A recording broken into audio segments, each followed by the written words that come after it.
The Lunaverse by Rainbow Double Dash, Season 2, Episode 1, Return of Tambleon, Chapter 10, Acts of Sacrifice. There has been entirely too much running in our lives recently, Lyra gasped as the six of them galloped at full speed from the former throne room. Behind them, the horde of golems chased them through the castle. As before, the pony's four legs gave them something of an advantage over golems in terms of speed, but the golems knew the castle's layout and took turns much better. Trixie grimaced as she looked over her shoulders. The golems were gaining, slowly but surely, largely because they didn't tire, but Trixie and her friends did. She saw her horn glow and launched a fireworks spell back at the golems to try and buy time. Colonel's lingering magic within her led to real heat and force, but she managed to strike only one golem, and that one tumbled only a little. It picked itself back up almost immediately. Small flames that lingered on its spine didn't even slow it down. "We need to get out of here!" Trixie cried. They had maybe a 10-second lead on the golems. Trixie was almost tempted to give the elements a shot, see if they maybe did anything to the necromantically animated constructs. But then she remembered she didn't have the element of magic on her. Corona had taken it. Without it, they had no way of dealing with her, never mind the golems or Grogar. "I'm not seeing any doors, just windows!" Carrot Top exclaimed. "Who designed this place?" "Oh, forget it!" Raindrops shouted, charging ahead of them and slamming host first into a window. Glass shattered outwards, covering her small nicks and cuts, but she ignored them as she turned around and friends gathered near. "Trixie, get Charlie and Carrot Top out!" "I'll catch you if you fall," Dizzy provided, carefully flying out the window and avoiding the glass. Shirley was already at the sill as well, looking down. "It's maybe 10 feet. "Me and Raindrops will cover," Lyra provided, grasping her and Lyra tightly, as the golems surrounded the corner. He didn't show to charge at them at all. Lyra's horn glowed bright gold as he threw his shield spell up, large enough to block most of the hallway. Golems tried to slither past, but Raindrops kept at them as they did, using front and hind hooves both as Lyra struggled to maintain her shield against their attacks. Trixie was already working on getting the two earth ponies out via telekinesis. She grasped and hoisted out Cheerilee first, the magenta mare being the more capable of the two in case anything happened on the ground. Cheerilee gave a little salute as she lowered down, Dizzy flying alongside her until she was safely on the ground. Trixie shook her head as she withdrew her aura from Cheerilee, putting one hoof to her forehead. She was not used to picking up something pony-sized. Quills and books and the occasional card, that was her normal limit. She made a mental note to work on that as she grasped Carrot Top in her aura and began to lowering her down. Carrot Top visiting the entire time. "I'm sorry I'm not more useful," she said as he was lowered. "Carrot Top, you just played chicken with a necromancer, a demon, and an alicorn," Shirley reminded her as Carrot Top joined her on the ground. "Try to remember that." "Guess I did." Meanwhile, up in the palace, Lyra let out a sharp breath as her shield spell cracked. "This is gonna last! Ditsy, grab Lyra!" Trixie exclaimed. Ditsy was back in sight in an instant, grabbing the unicorn about her barrel, flying her backwards and out. Trixie, she wasn't used to carrying hundreds of pounds of pony at once. Unfortunately, all she needed to do was slow her descent, not stop it. There was a problem, of course. Lyra's shield failed the instant she no longer could see it. Raindrops and Trixie were already galloping towards the window. She yelled when she felt the golem's claw sleep in her tail, and didn't wait for Raindrops to grab her as she leapt flying out the window. Her trust was rewarded, thankfully. Lyra's aura was wrapped around her and carried her to the ground safely. Raindrops slid backwards out the window herself. The golem surged after her, but now that Raindrops was outside, with more room to spread her wings and fly with the golems, not having enough room to swarm, she was more in her element. A solid buck knocked the first one to leap out the window back into the castle. The next one to charge out received a hoof punch to a snapping jaw. Two more stumbled over themselves, trying to get out. Raindrops was on them in an instant, shoving her hosts to the side of their heads and crushing them against the wall before finally turning and fleeing, showing her friends on the ground. Then they were running again. The golems at least needed a little time to get out the window and run. They came in a straight line, each already moving at their best speed, none of them thinking to slow down to catch up to their fellows. Raindrops managed to destroy the two at the window, but still left them with 10 golems to deal with. Tambleon's palace gate loomed before the ponies. It was closed, of course. Trixie was running next to Cheerilee, glancing at her hopefully.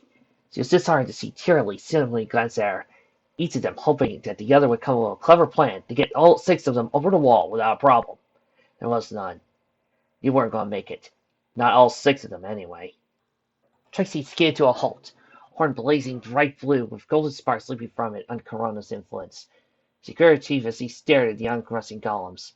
Having a precious few seconds to rifle through the spells she knew and decide the best ones for the situation. A beam of magic glanced from her horn and struck the golem first, encasing it in an airtight bubble and halting its movement. The golem behind it didn't react fast enough and slammed into the bubble.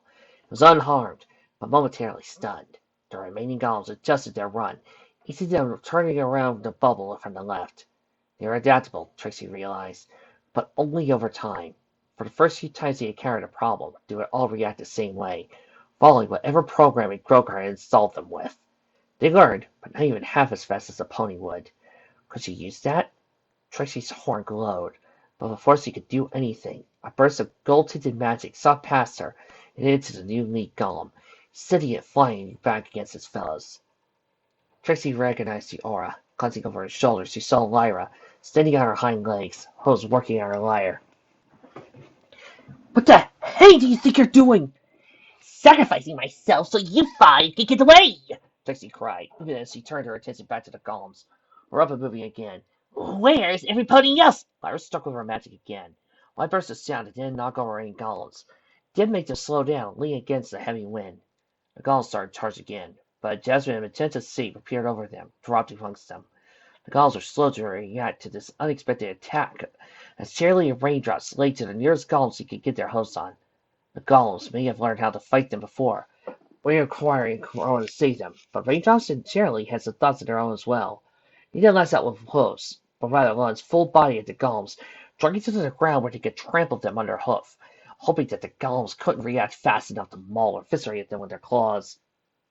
The golems that the 2 couldn't reach, 6 of them, as Raindrops had managed to tackle 2, turned to deal with the threat, and that was when Carrot Top and Dissy appeared in the air overhead, looking to repeat what the other mares had accomplished. The golems hadn't learned and were caught by surprise, or the programming called it, as Dissy and Carrot Top both led to their own golems. None of 4 still standing, however, was bore down on the ponies beneath them. Trixie grasped one telekinesis and threw it as far as she could while maintaining her shield over the lead golem.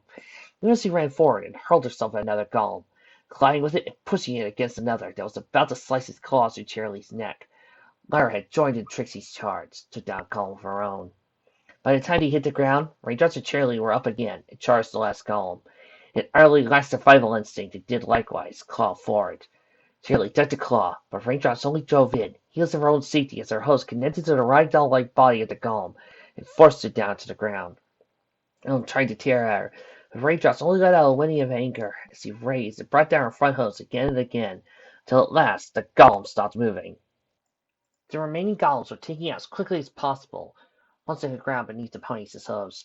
The order marked its advance. The last one to be destroyed was one Trixie had trapped in a bubble. It scratched and clawed at the bubble the entire time, trying to escape. And once it did, Ditsy, Carrot Top, and Lyra fell upon it without hesitation, bringing it down. She was breathing heavily as he took stock of their situation. None of the other 5 looked any better than she did, all of them covered in cuts. Some of them were relatively small, some of them larger. Trixie's heart skipped a beat when she saw Raindrops with a hoof to one eye and an uncomfortable amount of red surrounding that hoof. "Raindrops!" she exclaimed, dancing forward and said to the other 5 when they saw. "I'm fine!"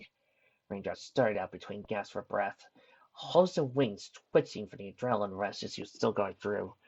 She rubbed the fork against her eye. The other 5 saw the eye itself was uninjured. There was a gash in the brow above it, and she had another long, though shallow cut across one flank. Quite been the most physical of them. This encounter hadn't helped at all.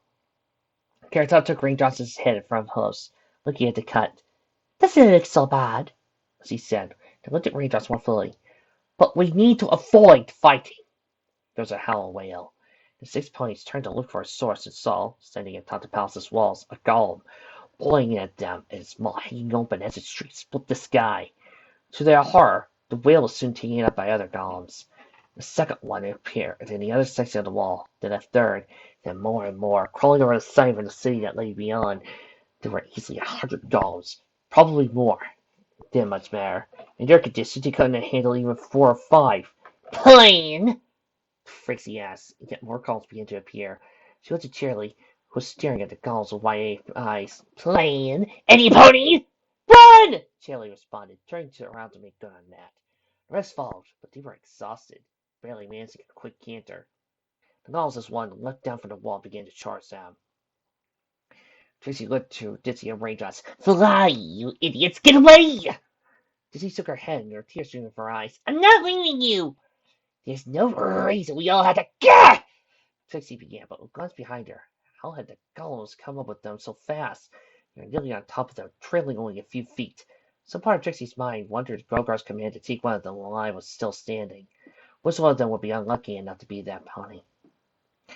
Bray was having a difficult time getting a read on his master's mood. He followed Grogar and led them through the various hidden doors of the castle. A former queen had developed an irrational hatred of them for no reasons no one had ever understood, so he ordered they be made to blend in with the rest of the castle, creating in effect a network of secret passages. It had always been something that Bray had intended to fix once he had become king of Tambleon. They were heading up, through the tall tower of the central castle, which had housed the king's chambers, Bray's, and the observatory. Bray soon found himself standing on the balcony of the latter, looking out across the Isles of Night. The fire that the Alicorn had started still blazed in part of the city, though largely stone construction prevented from spreading it too far. And that the city was still dark, the forest beyond it darker still. Once had been able to see the lights of the various villages from Tambleon from up here, lights in taverns and farmhouses. Now there was nothing. A loud crack reverberated through the night, reminded Brave, once he had recovered his wits, that this was not really true. There was still the great shield that enveloped Tambleon. Beyond it was Princess Luna. Unlike Celestia for the past hour, she was at the height of her power. The shield above visibly cracked and broken in many places. He doubted it would survive another blow from the Alicorn. Grogar seemed unconcerned, however. He was looking out across the island with... Bray wasn't sure what. Grogar hadn't been one to display much in the way of emotion, due to his lack of soul. It didn't seem to have changed too much. Bray supposed that, having led the emotions of a fully living being for so long, Grogar would take some time before he could display them again. Even still, the ram had a slight grin on his face. 2,000 years, Bray. The ram said as he gazed out across Tambleon. 2,000 years of seeking and searching. Finally over. Tonight! Bray put on a small smile. As much as he hated Grogar, as much as he wanted him gone for robbing him of his kingdom, the simple fact was that Grogar was much stronger than him.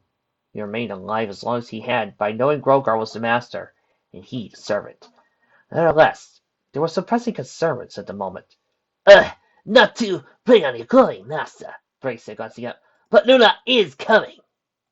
Grogar nodded. She'll be of no consequences once I have undergone my apotheosis. Right, of course, master. Bray seriously hoped this was the case, as he thought he would live long in the Alcor of the night and emerge victorious in the battle that would come as soon as the shield was destroyed. Master, as much as you revel in having your soul back. I should get on with it, Grogar asked. He closed his eyes and his grin widened slightly. Indeed, oh still, Bray. Years of service to Grogar almost made him actually remain still, but years of more survival instinct instead saved his life. He leaped backwards with a yelp as a solid plate of black magic sliced through the air, right where his throat had been. Master! He exclaimed in frenzy, picked himself up.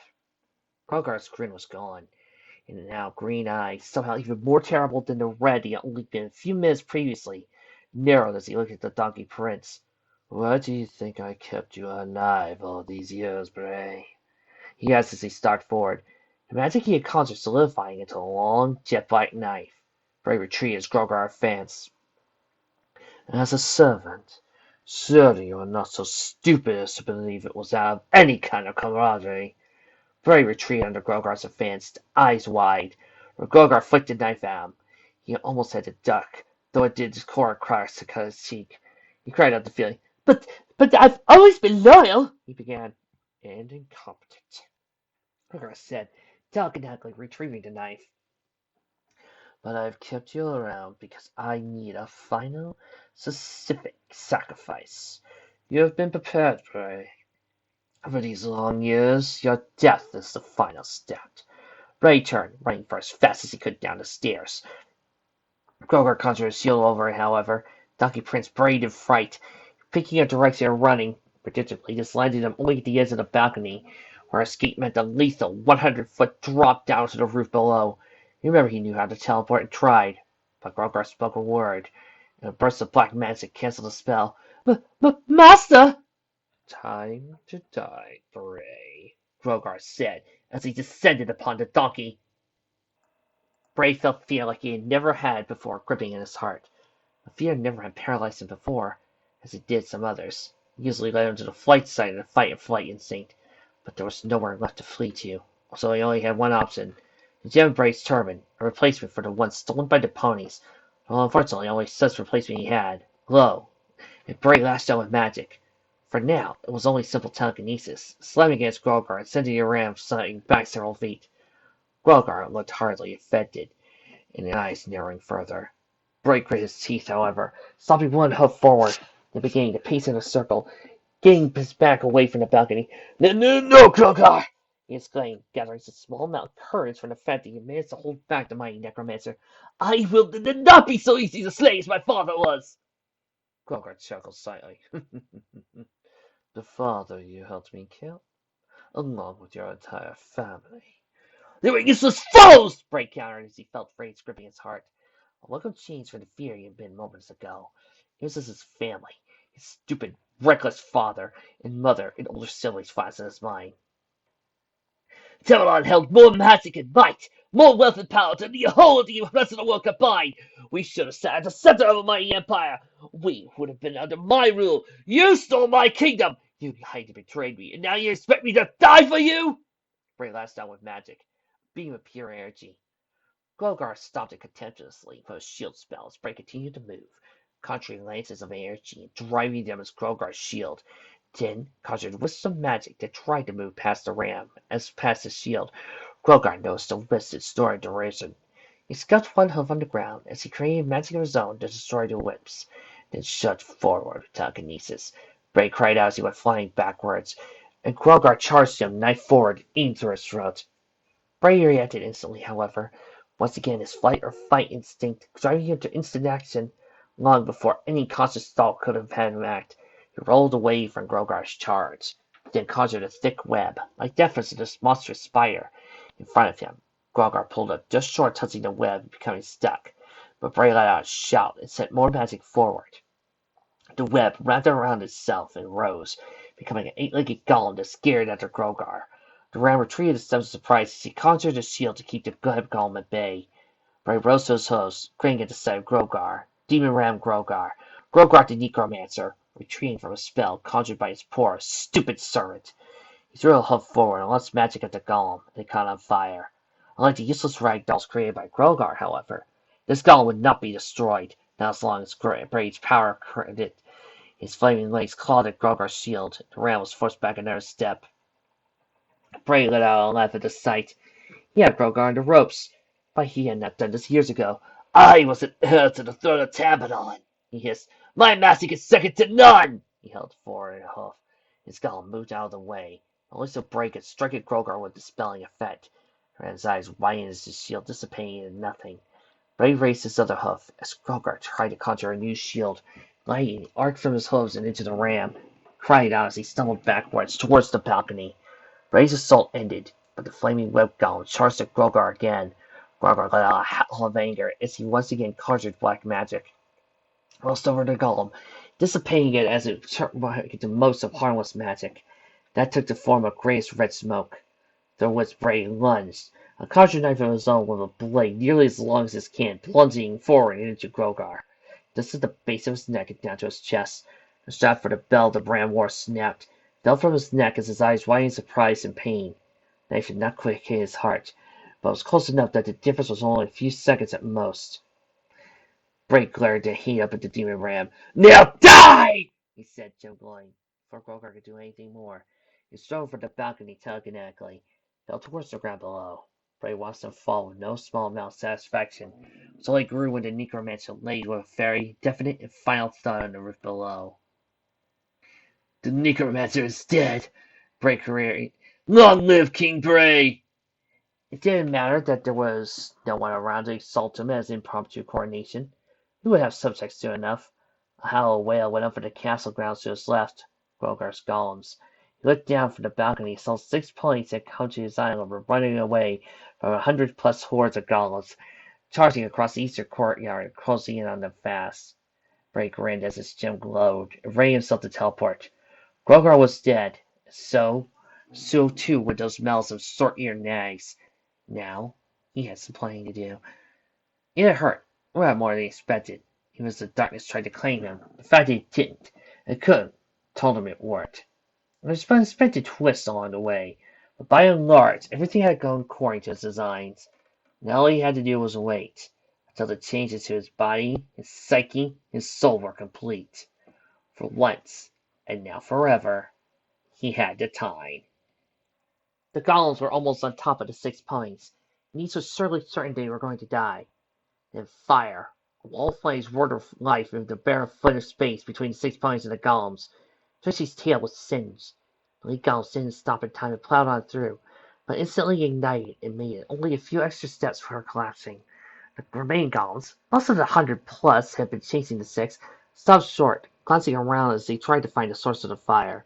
The 6 ponies, too, took the chance to stop and stare, though after a moment they looked to each other. None of them questioned where the fire was from. It was obvious. Walls of flame dissipated. Celestia arrived in a white-hued flash. Her body was free of any injury, and she stood tall again, wings raised wickedly, eyes white with power, mane and tail alight, her back to the 6 ponies. Beside her was Sakura, a faint white spear around her, protecting her from the heat of Celestia's flames. Heat that would have been enough to send the 6 ponies back several more places had to tread. However, misplaced, at the sight of Celestia once again, the height of her power, not been enough to do that by itself. He didn't make it more than 6 or 7 steps, however, before running into an invisible telekinetic wall. Celestia glanced back at him, before looking back out to the golems.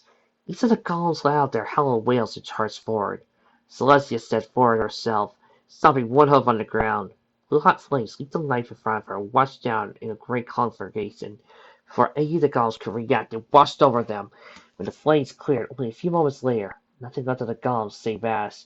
Even that was scattered to the winds with a contemptuous flick of one Celestia's wings. The white alicorn turned next to the ponies, held up a hoof. Lying on top of it was the diadem that was the element of magic. The ponies stared at it in terror. Before, the elements had protected them from Celestia's power unleashed upon them. But would the same hold true when she held one of the elements in her hoof? Celestia noticed the fear, however, and remembered well the realization she had undergone. She tucked her wings away and used one outlet to hold the element of magic as regarded the ponies. "You betrayed me," she intoned, taking one step forward. "But now I realize why. You do not understand me, what I am trying to accomplish, why I am doing what I am doing." She closed her eyes and shook her head sadly. "I have been foolish. I shall grant you that. And of my foolishness I have more than earned your terror." She glanced upwards, at the dome that Luna was even now preparing herself to destroy. One more blow would be likely enough, but Luna still needed time to prepare that blow. 10 minutes, maybe more. She went back to the ponies. "But there's more fire than hate, my little ponies." Celestia's horn glowed white. The magic that moved and lit down like flame washed over the 6 ponies. Raquel had feared at first, realized the magic was not burning them. Instead, as the magic poured over them, their cuts were closed, bruises were soothed, even the Sid's manes and tails that Celestia's own fire caused were replaced. They were still exhausted. Celestia could not heal that, but they were otherwise whole once more. Ray Pegasus with the uneven eyes. "Dissy do," Celestia reminded herself, reacted first. Her wings suddenly risen and muzzles scrunched as anger built within her. After a moment she came forward, wings beating to take her in the air as she rose eyes level with Corona. She had to hoof at her. "Do you really think that this makes up for anything?" she demanded. "We understand you perfectly, Corona." "You are working off 1,000 years of my sister's lives," Celestia continued, forcing herself to remain calm. She looked once more to Luna. "But I was in error concerning the reason my sister created those lies. She does not understand, any more than you do, my little ponies." Celestia looked back at the 6. "Some ways. Perhaps it's my fault. I isolated her from governance 1,000 years ago. For her own good. To protect her. When she overthrew me, Equestria was left with a monarch who had no idea what she was doing." Celestia shook her head sadly. No wonder the Equestria fell to corruption as it had. No wonder her night court was allowed to run roughshod over the populace. Never mind the 1,000 years of basically peace and stability we've had since you left. Right? Tracy demanded, stepping forward herself, eyes locked on the element of magic. Give that back, Corona. She smiled to Eoncor's naivety. You think you could banish me once more to the sun? I think not. She spread her wings again, taking the element into her magical grasp. See how the element of magic restored me to my full power, little ponies. What more proof do you need of my righteousness? She looked back at the ponies. I shall dispel the millennium of untruth spread by my sister. Lies spoken for so long that even she has come to believe them. I only sought to protect you from the horrors this world contains. That's a task I shall once more take up. Celestia chuckled. Shaking her head, she looked to Sakura. For the past months I've been hiding like a fool in my lair. No more, as it always must. The sun has risen, and its light has directed me towards my path. Grogar shall burn first. I shall burn away the demon ram as I burned away his ties. And I shall gather my strength and power, acquire what I need to overcome my sister and my niece, and any other weapons he can direct against me. With a single blow I shall topple my sister and Canterlot. There shall be no need for a campaign, no need for armies marching city by city as I once envisioned.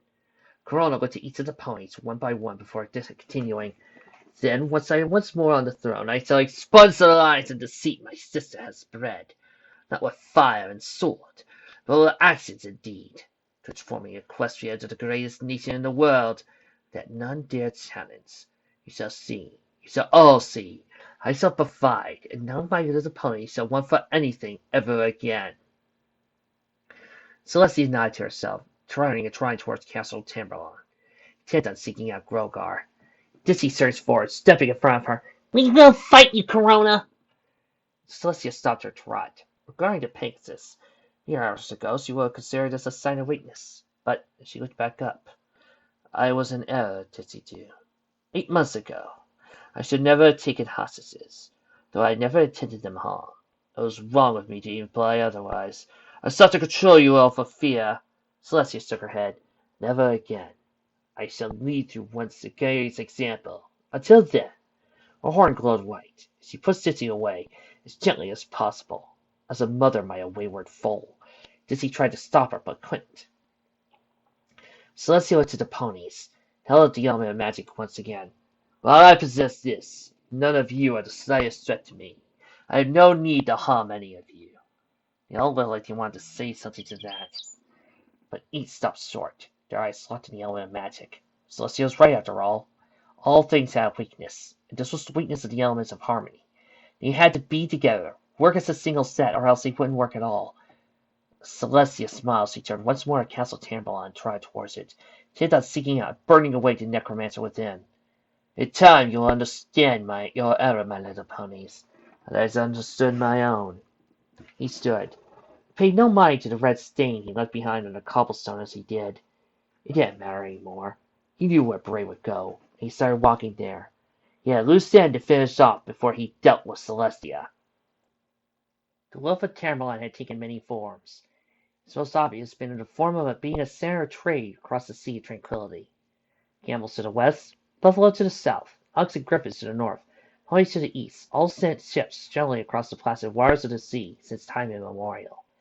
Trade routes were even ancient in even Bray's time, never mind now, 2,000 years later. The donkeys of Tambleon sat near the center of those trade routes. At first they had been pirates, but as wealth accumulated on their island, they had transformed to protectors of the sea, guarding ships from others who would plunder them. By a modest fee, of course, but Tambleon had been consumers of trade in their own right as well. Tambleon's land at the height consisted of only the isle itself, a few small colonies in the southeast. Its material wealth had rivaled that of the ancient Unicorn Kingdom itself. But the far greater wealth had always been its magical knowledge, collecting the texts and learning the lessons of all their neighbors. The donkeys of Tambleon had amassed a library of magical writings, second to none in all the world of Bray's day. The library had been called Spellhold, and it was into that library Bray now arrived in a blue flash of magic. Spellhold lay within the walls of Castle Tambleon, though it was not directly connected to it. The building was circular, with scrolls and books covering its walls, requiring ladders with dozens of rungs and more to reach the tallest shelves. The library had been used by Grogar, of course, both after he killed the royal family and before. So in the pages of the book to hear that he learned how to summon the dread T-Rex, how to slay thousands of beings in an instant, and countless other spells. It had already been well learned, but his magical knowledge had more than doubled to entering Spellhold. Yet not all the spells were made for doom and destruction. Indeed, that comprised only a tiny portion of them.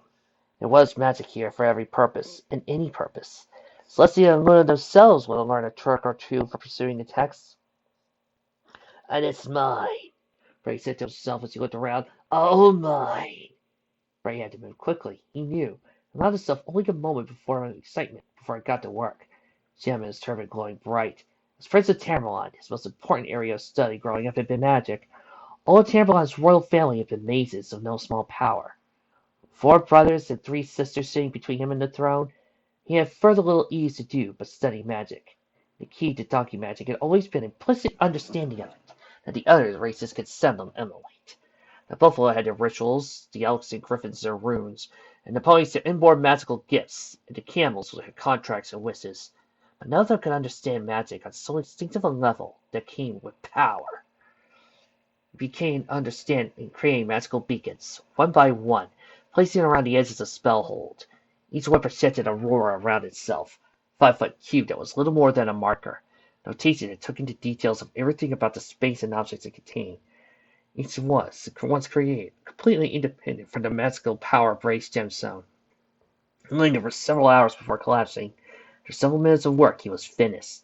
Every space in Spellhold was lit by beacons, one every 5 feet in any direction, each one feeding off each other and working together to create a perfect, 3-dimensional map of Spellhold in all its contents in Bray's mind. The beacons would further provide power when Bray required them to. While his gemstone could only channel so much magic at any given time, no limit to the actual magic it contained. Bray smiled as he sat down, looking over his work, ignoring the slight chill in the air. Using the beacons, he could teleport Spellhold, the entire library, and every single scrap of parchment contained them to wherever he wanted to go, as soon as the seal lingering over Tambleon was destroyed by Luna. 50 miles, 100, 1,000, it wouldn't matter, as he remained somewhere in this hemisphere. Someplace out in the middle of the great desert, most likely. Its eastern waste, where even the buffalo rarely traveled. It would never be found there unless he willed it. Mastery of teleportation magic would give him ample ability to acquire food and water for himself. And then, Bray's smile widened. Then would be the last time it would rain. He had only ever scratched the surface of Spellhold's magical knowledge. But alas, with no Grogar, no insipid family, nothing to worry about but the acquisition of magic, of power, I will become king in the waste. Bray said aloud, holding his front hose out wide. Yes, yes! It'll take me a few years, but I could be patient. I was patient under Grogar. I could be patient now, too. He grinned, bringing his hose together. That was always your weakness, master, you old goat. No patience, always burying. No wonder you wanted to live forever. Bray laughed again, as he stood pacing around as he waited for Luna to break the shield. He could be patient waiting for that, too. I will gather my magical might, then strike. I can act slowly. A few buffalo tribes here and there. Great enough display of power will counter them into submission. When those tribes will move south, I think. Yes, no need to offend any alicorns. The alpacas and the tapirs, they shall fall before me. City by city, tribe by tribe, nation by nation, I will carve a mighty southern empire and rule it for the remainder of my days. All will bend a knee to me, Bray the Conqueror, Bray King of Tambleon, Bray Emperor of the South. And that wasn't anything as proof of your stupidity, an impossible voice said. Even now, when you think you have nothing left to fear, your aspirations are so small.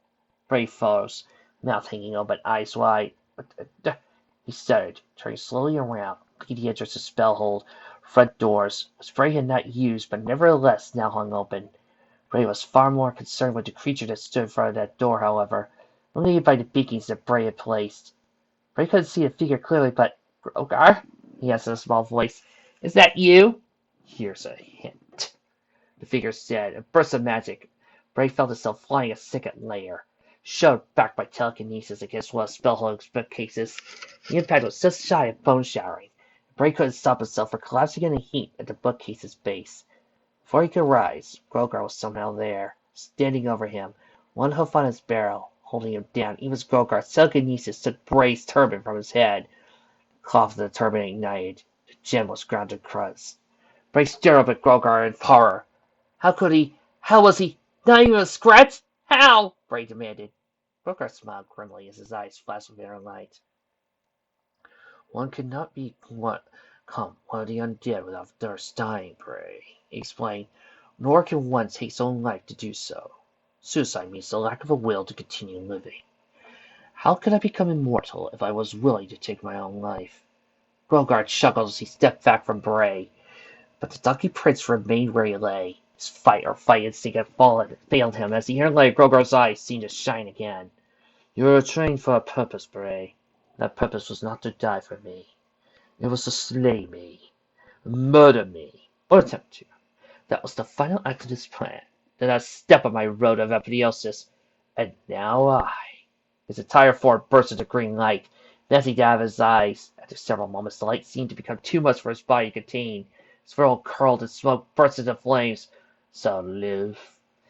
The flames raced across consumed Grogar's form, but allowed no heat. His flesh was obliterated, muscles and sinews and organs beneath as well.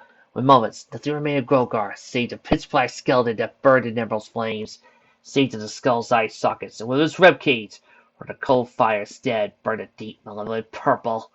Forever! Very skeleton Grogar become.